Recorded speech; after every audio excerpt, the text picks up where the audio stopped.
मेरी बातें हो सकता है बहुतों को अच्छी ना लगे, लेकिन मैं जो कहने जा रहा हूँ ज्योतिष के छात्रों का इससे जरूर भला होगा। एक कहावत आपने सुनी होगी, साधु ऐसा चाहिए जैसा सूप सुभाए, सार सार को गही रहे, थोथा दे उड़ाए। दुनिया में आज से ही नहीं, सदियों से थोथा बहुत ज्यादा है और सार बहुत कम होता है। इसको आप इस तरह भी समझ सकते हैं कि कितना किलो दही बिलोने पर मक्खन कितना सा निकल के आता है आपके पास, आपके हाथ में। तो इस सीख का बहुत गहन मतलब भी है।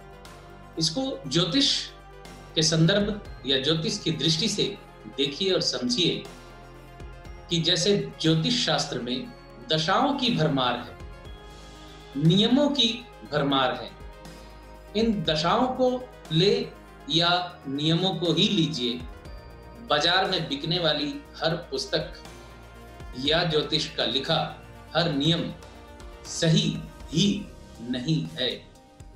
आप ज्योतिष के किसी भी सिस्टम को पकड़ लीजिए, आप उसमें लिखे हर नियम को इस्तेमाल नहीं कर सकते।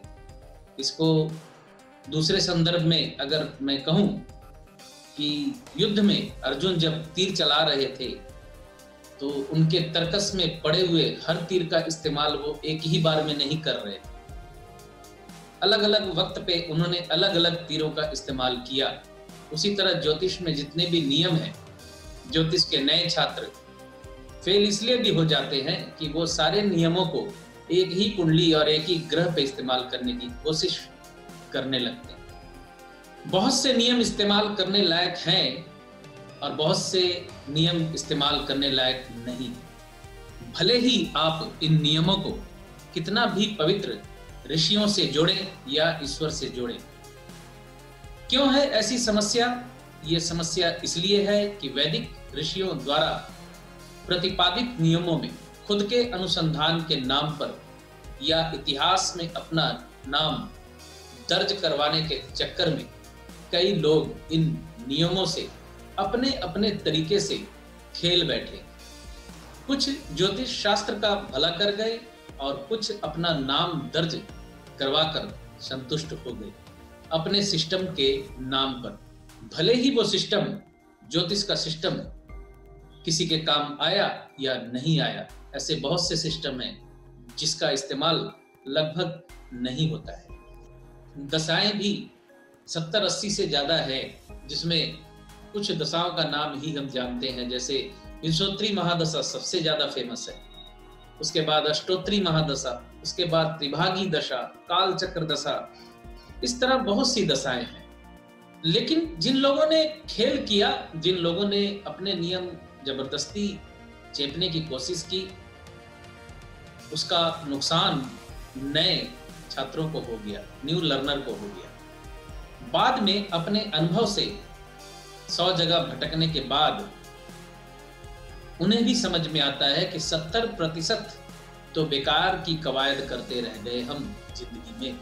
लेकिन ये भी जिंदगी का पाठ है, इसे भी आपको समझना होगा। कुछ तो भटकना ही पड़ता है, नहीं तो सिर्फ अच्छा अच्छा आपको मिल जाएगा तो आपको कैसे पता चलेगा कि कुछ बुरा भी है, या बुरा ही मिलता जाएगा तो अच्छे को कैसे समझेंगे। तो अंतर समझने के लिए दोनों चीजें आपके दिमाग में आनी जरूरी होती है। आज वर्तमान में भी कोई ना कोई महानुभाव मिल ही जाता है जो अपने एक नए नाम और सिस्टम से परिचित करवा रहा होता है। आधुनिक ज्योतिष में एकमात्र श्रद्धेय कृष्णमूर्ति जी को छोड़कर बाकी ज्यादातर लोगों ने अपनी दुकानदारी ही की है अनुसंधान या रिसर्च के नाम पर।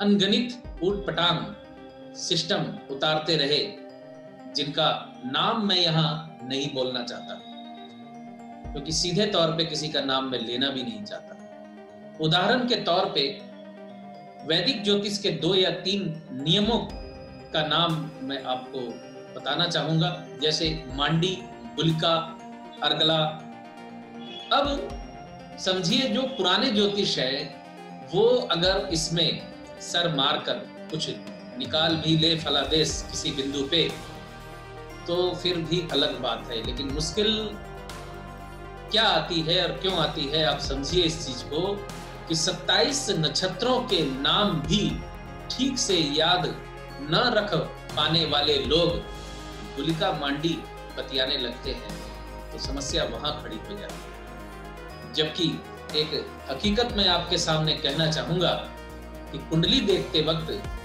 ज्योतिष साधारण सा बेसिक चर राशि, जल राशि या अग्नि राशि या पृथ्वी राशि, वायु राशि इत्यादि का भी ख्याल नहीं रख पाते। उनके दिमाग में ही नहीं आता फलादेश देते वक्त कि फलाना ग्रह तो वायु राशि में बैठा हुआ। तो ये बिंदु है ज्योतिष का फलादेश। जो सीखना चाहते हैं, जो ज्योतिष में फलादेश में एक्सपर्ट बनना चाहते हैं, जो सोचते हैं, तो उनको मेरी सीधी सलाह ये है कि सबसे पहले बेसिक्स पॉइंट्स को आप लोग अच्छे से समझ लें, अच्छे से अध्ययन करें, बेसिक्स चीजों को याद रखें। उसके बाद सूक्ष्म ज्योतिष की तरफ आगे बढ़ें। शुरू में ही सूक्ष्म ज्योतिष करने लगेंगे, शुरू में ही लगेंगे जरूरत से ज्यादा पोस्टमार्टम करने, तो आप फलादेश अगले 5-10 सालों में भी नहीं कर पाएंगे। क्योंकि आप पहले माले पर जाने के लिए जो सीढ़ियां आपके सामने मिल रही हैं, उसकी पहली सीढ़ी पर पैर ना रखकर सीधे ही आखिरी सीढ़ी पर पैर रखने की कोशिश कर रहे होते हैं।